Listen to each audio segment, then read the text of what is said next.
बहुत स्वागत है आप सभी का।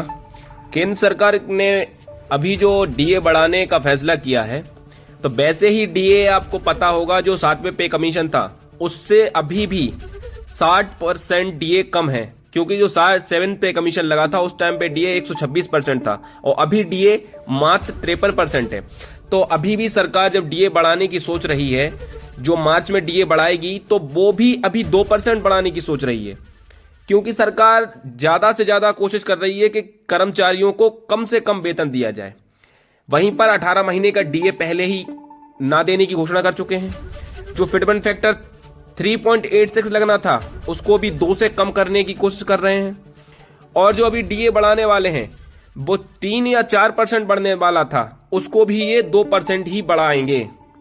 ये उम्मीद है, क्योंकि सरकार नहीं चाहती है कि कर्मचारियों को ज्यादा से ज्यादा लाभ मिले।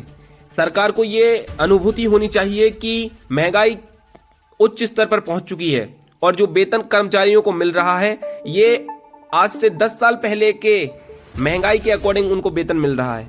तो सरकार को कर्मचारियों की महंगाई को ध्यान में रखते हुए उनके वेतन में बढ़ोतरी करनी चाहिए।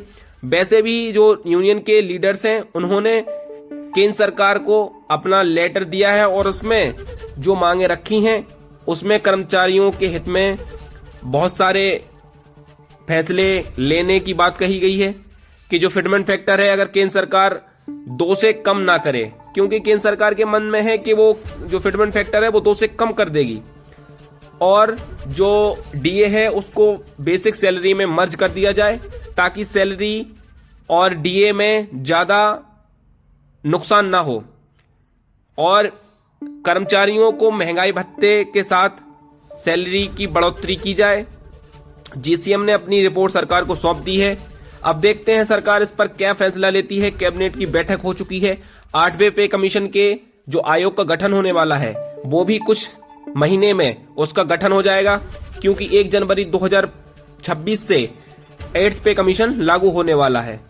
और कर्मचारियों को देखते हैं सरकार किस तरीके से ट्रीट करती है, और 3% डीए बढ़ाने की घोषणा यदि होती है तो ये बहुत ही सही फैसला होगा। लेकिन ऐसा लगता नहीं है कि कर्मचारियों के हित में सरकार फैसला लेगी और ज्यादा से ज्यादा 2% ही डीए को बढ़ाने का ऐलान कर सकती है।